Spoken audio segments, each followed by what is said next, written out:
नमस्कार, स्वागत है आपका डॉक्टर साहिब में और मैं हूं आपके साथ सौम्या राठी। आज हम बैठे हैं डॉक्टर अभिनीत लाल के साथ जो ईएनटी स्पेशलिस्ट और सर्जन भी हैं, यानी कि वो कान से जुड़ी, सुनाई देने से जुड़ी जो भी समस्याएं होती है, बहरेपन की जो समस्या होती है, इन सभी चीज़ों के स्पेशलिस्ट हैं। हम डॉक्टर अभिनीत लाल से आज खास तौर पर हियरिंग लॉस यानी कि बहरेपन के बारे में सवाल जवाब करने वाले हैं। मगर हम अपने सवाल शुरू करें उसके पहले मैं आपसे आग्रह करना चाहूँगी कि अगर अब तक आपने चैनल को सब्सक्राइब नहीं किया है तो ज़रूर कर लें ताकि आने वाली वीडियोस आप मिस ना करें। अब सबसे पहले डॉक्टर साहब नमस्कार, स्वागत है आपका। सबसे पहला सवाल मैं यही करना चाहूँगी कि हियरिंग लॉस जो होता है, ये बहरापन जो होता है, वो किन कारणों की वजह से होता है?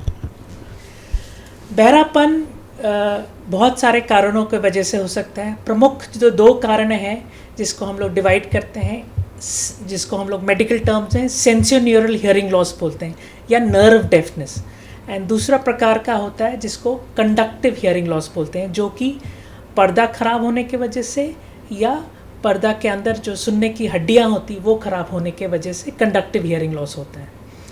एंड दूसरा जो मैंने बताया नर्व लॉस, जो सुनने के नस सूखने के वजह से होता है ना। ये आज 21वीं सदी हो गई है और आज हमारे के पास बहुत सारे टेक्नोलॉजी है, बहुत सारे यंत्र हैं जिसको हम लोग यूज़ करके एक पेशेंट को एक नॉर्मल लाइफ और नॉर्मल हियरिंग दे सकते हैं पेशेंट को। आप किसी भी बहरेपन इंसान के अंदर आप अगर देखें तो वो सोसाइटी से एकदम कट ऑफ हो जाता है। आप अपना खुद एक बार देखिए, अगर कान दोनों बंद करके 10 मिनट भी अगर आप रहेंगे तो आपको अजीब लगेगा। एंड वही सोचिए एक बहरा पेशेंट बहरेपन से जो जूझ रहा है उसके आप अंदर में क्या गुजर रही होगी। तो ये बहुत ज़रूरी है कि बहरेपन को ख़राब नज़र से ना देखे, उसको स्टिग्मेटाइज ना करे, बल्कि उस पेशेंट को इनकरेज करे इलाज लेने के लिए। बिकॉज़ आज 21वीं सदी पे हम लोग के पास बहुत सारा टेक्नोलॉजी है, बहुत सारा सर्जिकल टेक्निक है जिससे हम लोग एक नॉर्मल लाइफ उस पेशेंट को दे सकते हैं। प्रमुखता इसमें हम लोग कॉक्लियर इम्प्लांट करते हैं जो नर्व लॉस के वजह से होता है। कॉक्लियर इम्प्लांट एकमात्र सारे सेंसरी ऑर्गन हैं उसमें एक ही मात्र जो सुनने के लिए हम लोग बायोनिक ईयर जिसको बोलते हैं वो कॉक्लियर इम्प्लांट होता है। कॉक्लियर इम्प्लांट में हम लोग यंत्र बैठाते हैं कान के अंदर भीतरी वाले भाग में जिसको कॉक्लिया बोलते हैं, और ये यंत्र डायरेक्टली नस को स्टिमुलेट करता है। तो इससे जिस भी मरीज़ का कॉक्लिया वीक हो जाता, जिसको सेंसोन्यूरल हियरिंग लॉस या नर्व लॉस हो जाता है, तो उसके लिए हम लोग इसके लिए कॉक्लियर इम्प्लांट करके एक नॉर्मल हियरिंग हम लोग उसको दे सकते हैं। जी, अगला सवाल अब मैं ये करना चाहूँगी कि बहरापन अचानक से तो नहीं होता है, तो क्या कोई ऐसे लक्षण है जिससे एक आदमी ये पहचान कर सकता है कि उसकी जो सुनने की शक्ति है वो धीरे धीरे घटती जा रही है? प्रमुखता हम लोग काफ़ी बच्चे ऐसे होते हैं जो पैदाइशी बहरे होते हैं, ठीक है। इन बच्चों को सबसे इम्पॉर्टेंट बात है कि उनका डायग्नोसिस होना चाहिए एंड सही समय पर, जिसका मतलब 4 साल की उम्र के अंदर उसका एक ट्रीटमेंट होना चाहिए। बिकॉज़ अगर वो 4 साल के अंदर में उसका ट्रीटमेंट नहीं हुआ तो वो बोलना नहीं सीखेगा और जो बच्चे अल्टीमेटली बहरे और गूंगे हो जाते हैं। तो आज हमारे पास टेक्नोलॉजी है, रिसोर्सेज है, सर्जरी कैपेबिलिटी है, जिससे हम लोग ऐसे बच्चों को एक नॉर्मल लाइफ दे सकते हैं जो बहरे और गूंगे ना रहे। तो ये बच्चों का हो गया। दूसरा, जैसे जैसे उम्र बढ़ती है वैसे वैसे सुनने का नस कमज़ोर होता है, तो ऐसे लोगों के लिए भी हमारे पास हियरिंग एड्स होता है, एडवांस टेक्नोलॉजी होता है जिससे हम लोग कर सकते हैं। एंड जो दूसरी बात थी जिसको हम लोग कंडक्टिव हियरिंग लॉस बोलते हैं, जो पर्दा ख़राब होने की वजह से या कान के झिल्ली ख़राब होने की वजह से या कान के सुनने की हड्डी ख़राब होने की वजह से होता है। तो ये सब कंडक्टिव हियरिंग लॉस इसको हम बोलते हैं, और इसके लिए हम लोग सर्जरी करके इसको रिपेयर करके अच्छा कर सकते हैं। एक अहम सवाल यहाँ मैं ये करना चाहूँगी कि ऐसे कौन से लोग होते हैं जिन्हें हियरिंग लॉस का यानी कि बहरेपन का जो खतरा रहता है, जो रिस्क है वो ज़्यादा होता है?